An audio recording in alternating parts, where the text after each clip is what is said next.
Um, I'm happy to be with you to share with you once again the forum with our students, our graduate, postgraduate students, and whoever is in attendance, welcome here. Like Tony said, I'm from the Research Integrity Office. We form part of the Directorate of Research Support at UNISA. I'm here with my colleague, Ms. Tanda Madaka, and she will assist you. Please feel free to ask questions if you're not certain about anything. Let us know what is your thoughts and share with us your questions. So mm, this from this presentation, I will cover research integrity at the core of your studies, and I will share some rules and tips. There's a lot of other slides in between, but this is basically the bulk of my presentation. So research integrity, we always say, we always start with why. So research integrity we see as the intellectual honesty in proposing, performing, and reporting research, accuracy in representing contributions to research proposals and reports, fairness in peer review, and collegiality in scientific interactions, including communications and sharing of resources. There are many definitions out there for research integrity, but I like this one as it share a concise kind of a definition as to what we also look at when we look at research integrity. Now, sharing the principles of research integrity we always share the principles of research ethics, but what is the principles of research integrity? The research integrity principles are a number of things, and it is the way how we practice behavior or act in a certain way. So we have at the very base or the very fundamental virtues here is honesty, and I've explained it in the right hand side in the green. In your research, it will mean in the development of your research, in your undertaking, and in your reporting. So honesty will be like an umbrella for all the processes that you will undergo, starting from your research proposal up to your findings and sharing your publication. The other principle that we look at is rigor. Rigor again as well in the development of your study, in your undertaking, and in your reporting. We look at transparency as the third principle, which means that you are supposed to declare interests at the very start of your study, and you have to report on what methodology you followed, on your data, and on your findings. The fourth principle that we look at is fairness. Fairness in how you treat others. The fifth one is respect.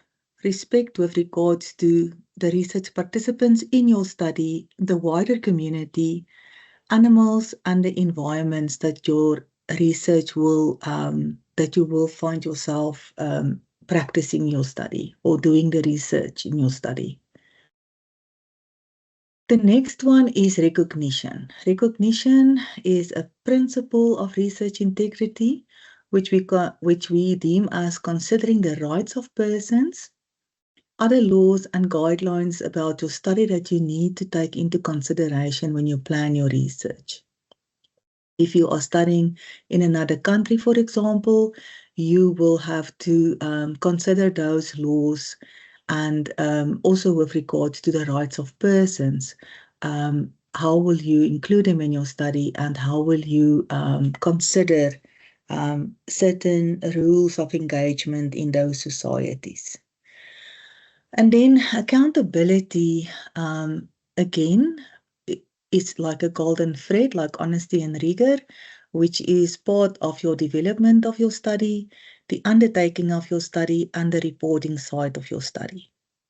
And then the last principle is promotion. The promotion then of responsible conduct of research and responsible research practices. Sorry, there's just a mistake. It is supposed to be a promotion for responsible research practices. Now, in a little bit of a summary, I try to select what you should consider when you start off with your studies. So, in which case, when and what to consider. In responsibly conducting your study. We always talk about responsible conduct of a study in research integrity. So when you look at your research problem, you will consider certain things like you will consider your environment when you do your research, the safety of yourself as a researcher in the environment that you will find yourself in, and you will also consider societal considerations societal considerations taken in account, the society, maybe the value of your research. All of us start with a problem in our area or in our work situation or in our community, and then we would like to do research around those problems that we see to improve the situation, mostly to improve. Most researchers do studies to improve a situation. In your data selection, then, after you have created your research problem, or you have stated your research problem, hypothesis, objectives, the aim and objectives of your study, you will have to explain how you will go about doing your research. Will you do primary research with participants? Will you do secondary data analysis? But in all those cases, you have to consider heuristic persons and gatekeeping. What does heuristic persons mean? We have a law in South Africa, which we call the protection of personal interest. And that means that we protect personal and special consideration and interest of people. And heuristic persons are then companies, anybody that has a name, like, for example, an institution like UNISA, we are a heuristic person, and then gatekeeping, which means you cannot just select anybody to do research with or on. You have to consider how to request permission, how to be considered of their heuristic rights. You have to consider informed consent. This is a standard of ethics, but close knit to this, if you remember on the previous slide, is that you have to consider and recognize individuals. That's why also I've added prior informed consent separately, because if you are doing work with Indigenous communities, there is a whole set of other rules that you need to take into consideration. You also have to consider the risks and benefits of your work on selected human participants, and also secondary data. There are also risks involved, especially when you receive a data set with information, private information from a company, and you analyze that data and you draw certain inferences. You need to consider risk and benefits in all studies. And then in the third part of your work, you will have to describe the method and how you will analyze the data. And here you have to again consider the safety of the researcher. Sometimes the ethics committee, not sometimes, in all cases, the ethics committee will consider your safety when you propose research. What is the conditions that you will enter into, and where will you approach the human participants in your study? Also, the safeguarding of human participants is important. There's a trust relationship that you have with human participants. Trust is something that is considered as a research integrity principle that is like the golden thread I just mentioned, that it's coming from development to undertaking to your findings section. You have to declare conflict of interest. This is an important part of research integrity. Do you have interests And sometimes those interests could be employed or it's not prominent. You will have to go and look, what is my conflict of interest? Maybe I'm doing a research in a company where I'm working and I'm doing it with subordinates. And then you will definitely have to declare that there could be a certain coercion component, maybe not directly, but employed, and you have to declare this. And you also have to then indicate how will you mitigate such a conflict of interest. You have to consider mutual agreements with co-researcher. If you are doing a study with your study panel, for example, your supervisor and co-supervisors, this is a very important step that many of our colleges are doing right from the start. Because if you are pursuing a master's or a doctoral study, you will need that kind of agreement. What is your responsibility? What is the supervisor's responsibility? Everybody has responsibilities with regards to your study. The university, the institution has responsibilities that I have to meet, which is employed in our policies when you start off studying here. We have policies and guidelines that are informing our behavior, our responsibility towards you as a student, our responsibilities towards our researchers as well as supervisors. So there are mutual agreements that you need to enter into, which is also important to get right from the start, because later on when you finalize your studies and you publish, there could be authorship situation that authors are not mentioned or you didn't include them or they were excluded. There could be many things arising from this relationship. Then the other one that you need to take in consideration in your methods and data analysis is the correct citations and how you write up your studies. That's also part of the responsible conduct of your research. How you use certain tools, how you use them in your study, and also how you write up and use them. If you use, for example, tools, aided tools, and we have many of them in the conceptualization of your problem statement, or maybe in analysis of some of your work, you need to mention that. That's part of your data analysis, and you need to write everything up that you are doing. You need to utilize appropriate analytical methods in your study, and you have to mention this in your research proposal even, but it's very important that that methods are also captured in that specific chapter that deals with your research methods. You have to write up significance of your findings. This is you need to write up significant findings, but you also have to consider other explanations in your findings, and you need to deal with them.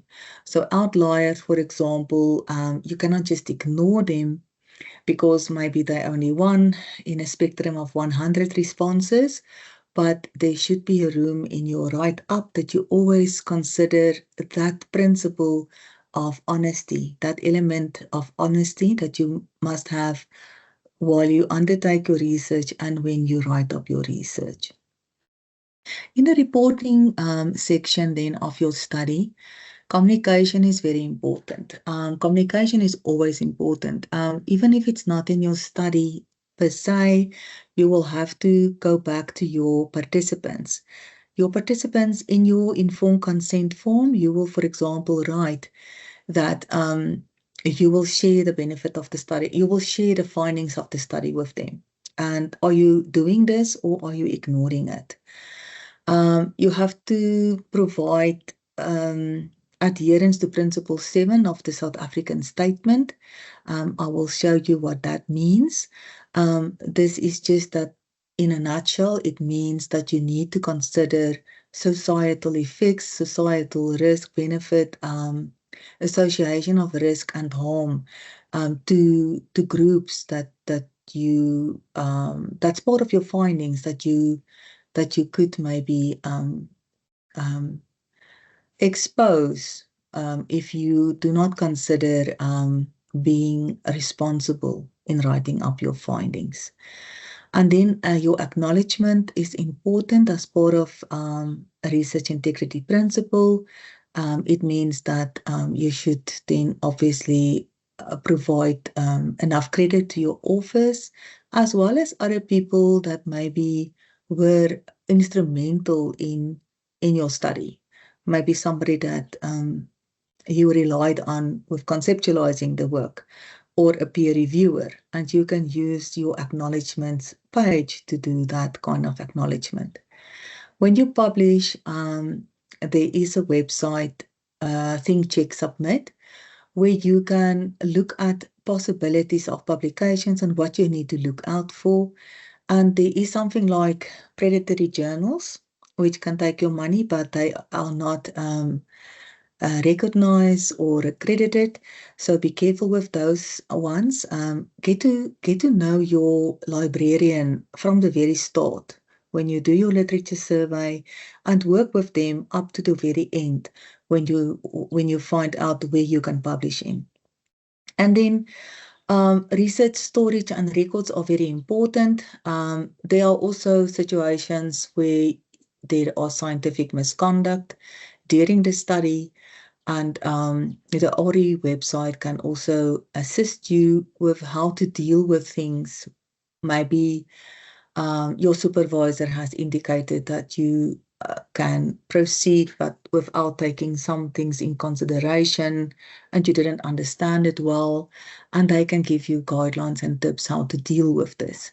It is very difficult sometimes because we are coming from different backgrounds, that we don't understand sometimes if your supervisor is going to be open for discussion on certain matters, and they all help outside to assist you with making decisions on that. At UNISA, we follow a virtue ethics as a guideline tool to assist us during research integrity matters. Virtue ethics is a way of how I behave, because we are not all born good. We are born in different situations, environments. We get different. In my slide, in my slides as part of the honors group week, I said that everybody lied based on a drama that I was looking at on Netflix. Where this specific doctor was of the opinion that everybody lied when they discussed their symptoms. And I was saying, yeah, well, if you have teenagers in your house, this is actually also true.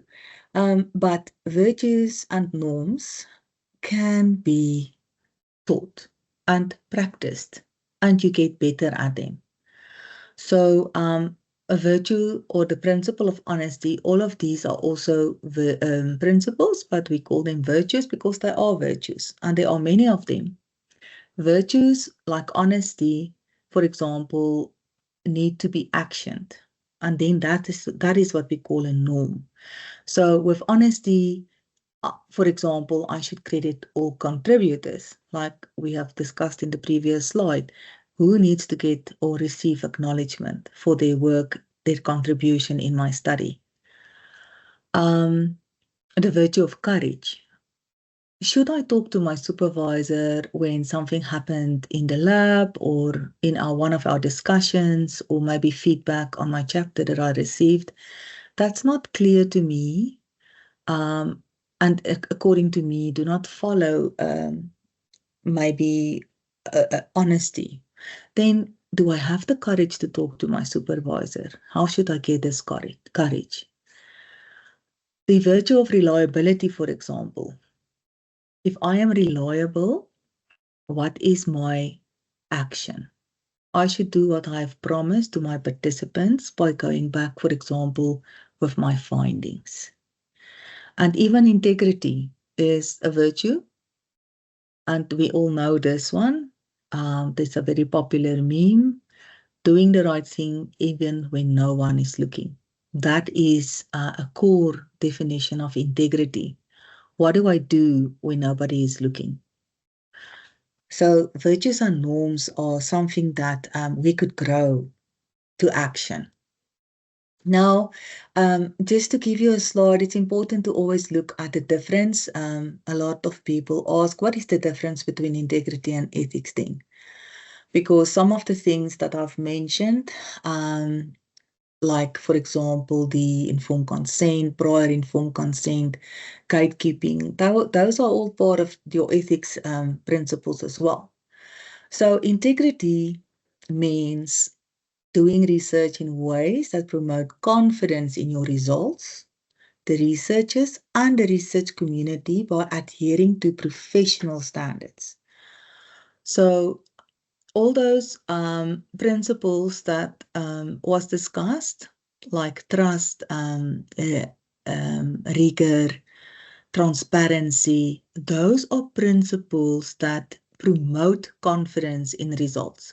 When you start off with your research, you need to know what to consider in the responsible conduct of your study, from the development stage, during the undertaking, up to the finding of your results. And in those cases, we always use the global guide, which is the Singapore statement. There are many more of them. The World Conference on Research Integrity always delivers statements. They gather every 2 years. We are waiting for the one from Greece, but the one that was in Cape Town is called the Cape Town Statement, where they discussed fair principles and equity. But you can see that these are all just built into one another. The Montreal Statement, that was that year that when they were in Montreal, I'd shared some mutual collaboration. How do you do mutual collaborations? Which is an important statement. So every 2 years, when this conference meet, with everybody coming together in the world, they issue a statement. But the first one that I issued was the Singapore Statement, where they explicitly stated honesty in all aspects of research are a principle. Accountability in the conduct of your research is a principle. The professional courtesy and fairness in working with others is a principle. And then good stewardship of research on behalf of others should be a guiding principle. We then add values and virtues. Values is your standard of behavior. A virtue is your character trait or disposition that express values that are judged desirable or admirable, or maybe not. But those are then all built into the principles of promoting confidence in your work. Where ethics, and you can just remember by the sentence, ethics is what you ought to do. What do you ought to do in your study? You are doing your research with a firm conviction not to harm anyone. For example, the participants, the researcher, the employers, funders, and society. Those people that you will work with in your research. You need to have respect for others, which is autonomy. You have to do good, which is beneficence. You have to do no harm, which is non-maleficence. And you have to be fair and just in all your research decisions and practices, which is justice as a principle. We are informed in our policy at UNISA by the Belmont Report, and as well as the National Department of Health Research Ethics Guidelines. We have ones that was just published, the revised guidelines of 2024, and Emmanuel Ezekiel 8 standards for research. Those ones are embedded in our policy actually, and we are guided by these standards in doing our research studies. All right, so that is now the first part on the core of research integrity in your studies. Now, what is our rules? I'm just gonna I'm just going to share it with you. Prof. Ike from Nigeria, I attended his talk at the World Conference, and he said that you should never start with the rules and the violations first. And I agree with him. But it is important to understand then what is meant with certain things so that you are also informed going forward. So there are also the two kinds of violations that you can do if you're not following responsible conduct of research. In integrity, for example, it will be proposing, performing, reviewing, or reporting on your research. And in those cases, we talk about the three sins: plagiarism or text recycling, falsification, and fabrication. Those are horrendous sins, which are not responsible conduct of research and definitely do not instill trust in the research and has dire consequences, not only for yourself, but also for future to come, because you can lose your rights to your PhD, they can withdraw it and you will have to start over. So there's many consequences with regards to such violations. But there could also be other ones that are not considered a sin, but definitely a transgression. Like, for example, co-authorship, denial of contribution, unfair ordering of authors. That is why it is important that you get your agreement in place with your study panel as soon as you start off with your research. Complicity and facilitation of academic dishonesty, transgressions of academic integrity in community engagement and outreach. There are certain rules of engagement. How we approach people, we always have on our hat as a UNISA student. As much as we have responsibilities towards you as the students, you have responsibilities towards UNISA as your study institution. Questionable practices that could be in the way of undertaking your research, skipping certain things, not being totally honest, hiding certain findings, do not share them with your supervisor. There could be an unprofessional supervisor-supervisee relationship which could go both ways. And you always have to report this. Every supervisor has their line manager, and you also have the dean of students that you can consider approaching if you can't find your way out of anything. But please don't be quiet. Part of being a responsible person conducting your study is that you have the virtue of courage to speak out on things that you deem as not good. And then incomplete reporting or bias reporting, we spoke about that. And technology and instrumentation used to conduct the research, which is not in a proper working order or not properly calibrated. This will be more in the laboratory space. But it is important that you consider those things when you do your study, and that they are then all integrity kind of violations that will impact on your study. Ethics violations will be, for example, a failure to obtain voluntary informed consent from your participants, or failure to obtain gatekeeper permission from employers or communities, those juristic persons that I've mentioned in the previous slide. Discrimination in the selection and treatment of human participants as a result of explicit or implicit bias. Now, that happens quite often, that you select your sample purely based on convenience. If you do proper work, and that is actually also aligned to integrity, your sample must be the correct selection of people or participants that will answer your question and is aligned to meet the objectives of your study. That's part of the ethics, that's part of the scientific validity and integrity part that ethics committees look at. So, for example, if you have certain objectives that you are going to look at in your study, because you have to state your problem, you have to state your aim and your objectives.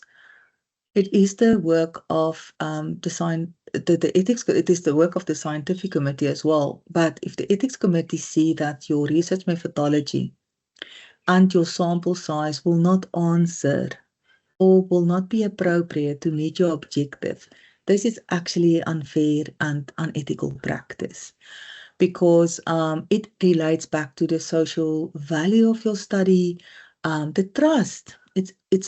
You can see that integrity and ethics are so interwoven, because it also relies back now to the trust of your community, the trust of your institution, of your workplace, after you have write up your findings, because we are wasting resources if we consider participants in our study that will not be the correct participants to answer our question. Then a failure to uphold confidentiality and security of records, access to records, which is necessary to protect the welfare of the person and the community, is legally authorized or required by law. Also, storage of our records, which is also an integrity part, but we need to, for example, store records for 10 years aligned to our data management policy at UNISA. Failure to obtain ethics approval or to comply with institutional national regulations, I should actually put this as number one. You cannot, for example, proceed with your study. And at UNISA, all studies needs to receive ethics approval based on the risk of the study and the sensitivity of the information. It will either receive expedited review or have a full review of the ethics committee. But linked to our policy, all kinds of studies that you are doing, also our researchers needs to go and pass through the ethics committee. And you cannot start with your research or with your fieldwork if your ethics approval are not in place. And you have to declare conflict of interest. It's a very, very easy to say you have no conflict of interest, but somehow the ethics committee can see discrepancies when they go through your sample selection, your research problem, your aim and objective of the study, because they would see, and also to look at yourself, who you are in this study, what is your qualifications, where do you work? And it's easy for them to see that there could be maybe a conflict of interest arising, direct or indirect. And you should actually be the person to declare this from the start. Although this is an ethics violation, this is also a research integrity violation, because you need to be honest from the start. And failure to conduct a proper research ethics risk assessment is also considered as an ethics violation, because again, it impacts on your participants in the study, as well as disclosing all the risks and the benefits. And we often look at other studies that wants to use the UNISA staff data on students, and I'm surprised that some of the informed consent forms do not have information on the benefit of the study. They have some on the risk, but sometimes not on the benefit. And it is important to consider the benefits of the study. Even if it is a scholarly contribution, you're doing a master's degree, and we know that the contribution that you're adding is towards your studying, towards you receiving a higher degree, to be to with regards to your community and your workplace. But it is important to consider all kinds of risk and benefits then directly or implied. I'm not going to stay too long on these two slides coming. We call them shades of responsibility or irresponsible conduct. The very dark ones are negative and detrimental, which could then cause problems and serious misconduct and transgressions in this regard. The positive and ideal categories will be responsible conduct of research, and then sometimes when it is uncertain, we call it questionable research practices. There could be maybe not a conflict of interest declaration or sloppy and careless work without following accepted research procedures, or establishing supporting publications that undercut appropriate quality control, or not retaining or making data code or source material available, for example, or you do selective reporting of findings. If you do a flawed, if you have a flawed study, there could be grave transgressions with regards to authorship issues, or you can maliciously accuse another one of misconduct, or you can cover up possible actual violations. There could be abuse of power, gross negligence, failure to comply with statutory requirements and policies. I would argue that we don't have many of these cases because with our training that are received quite widely, this shouldn't arise to this kind of level. Then just something fun that I borrowed from a presentation from Dr. Nico Chanu in our office of the VP, Teaching and Learning. We are inundated with many AI applications that can assist us in many of these instances. But if we now look at ChatGPT through the lens of the Dunning-Kruger effect, I'm not sure if anybody is familiar with the Dunning-Kruger effect. It's very interesting that there are certain things that you must consider when you use ChatGPT. Like, for example, if you're confident in ChatGPT, you can say, wow, ChatGPT is able to answer all my questions. It quickly generates very elaborated answers that are credible and coherent. Finally, a chatbot that behaves like a superhuman. Yes, we all feel that sometimes. Then if you look at the line underneath on the X line, no knowledge of ChatGPT, if you know a little bit more, we know a little bit more now, a year and a half later, then you have no knowledge, you believe the hype that it is a wow. And then if you have enough knowledge, you understand the reality and how to use it. So to get to realize, okay, from wow to wait a minute, ChatGPT is powered by a large language model, which is ultimately a statistical tool used to predict language without understanding it and produce statistically plausible answers. All right. So then you come to this one, free. Damn, this means that ChatGPT will occasionally generate incorrect answers by unintentionally stitching wrong snippets of information together. Then you realize, okay, got it, ChatGPT is great when there isn't a precise right answer, but it cannot be trusted when the answer must be perfect to be reliably useful. Okay. And then when we move on with our knowledge, and then we get to number 5, I'm ready to use ChatGPT because I understand where the real value of ChatGPT resides. I can definitely give my productivity a boost, but it's important to recognize when it gets things completely wrong. Very nice slide of Dr. Chan. So just a tip, and this is my second last slide, just a tip when using AI tools in writing, also borrowed from Dr. Chanu. Try as much as possible to humanize AI writing. We could see at the World Conference on Research Integrity with some of the examples that were shared that there are gross negligence when people do just copy and paste from ChatGPT. Like they say, ChatGPT tells you in a summary, I think, or I am from the point of people leave that in when they got copy and paste, even in publications that surface and that were retracted. So try to write in such a way that you humanize the AI writing, and this must support your studies. Use AI as a tool to enhance your efficiency and not as a source. Then use a plagiarism or AI checker when you do your work.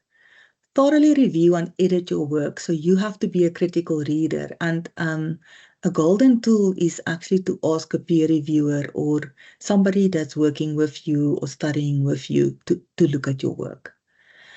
Very important one, keep all records of your writing journey. It's often said, and people use this as an excuse in some cases, but I write like we are talking and writing, because we are not a second, it's our second language, English, in most cases of all our cases, actually. Very rarely, well, we do have people that English is a first language, but AI writes like we would, for example, write as people in a second language, as English in a second language. One way of proving that this is your work is to keep your records of your writing journey and keep them for a long time, because it is very easy now to actually say when you publish your work, this was AI generated, and how can you prove that it wasn't? Is by keeping your records with your editorial things on, your track changes on, so that your supervisor has critically look at your work and change things, keep those work. Then we have a free course on research integrity at UNISA. It's the EPGM course. It is open for all of you. You can use the link to receive the training instructions by using this link. It is certified training. There are 12 models, but you can, for example, only do the first 8. It gives you a very good fundamental understanding of how to utilize research integrity in your study by planning your research, managing and recording your research, your data selection and analysis, what you should consider with scholarly publications, what is professional responsibilities, because you also use this later in your life, and then communication, social responsibility and impact are also a module. Please, please, please, please, please contact us and start with this modules. They are almost just an hour to do, and they are very good practical work and actions that you do throughout. You do a short assessment at the end. You have to obtain 80% to pass, but you can use this as evidence for training, for your ethics approval. You get an international certified accreditation certificate. It is interactive, and also they update these. This is a live platform, so the links that you go to are the links that's considered the best and the most valued, and you also then receive international best practices and perspectives that broaden your understanding. And then the statement on ethical research and scholarly public publishing practices, which was jointly issued by ASAF, CHED, NRF, and USAF, even with the fact that we adopted the Singapore Statement on Research Ethics, Research Integrity from 2010, they indicated that we are not ensuring the quality of research. So they then stipulated certain statements, for example, responsibility, ethics, and integrity. And then statement 7 is the one that I said that you will have to have a look at, that you have to be sensitive then to potential impact of research on your society, marginal groups, or individuals, and need to consider these when weighing the benefits of research against any harmful effects with a view to minimize or avoiding the latter where possible. You always have to consider when you write up your work association of risk of harm. There could be a hidden association of risk of harm when you highlight certain findings, especially in our environment in South Africa. Thank you so much for listening to me, and I'll take questions now. Thank you, Tony.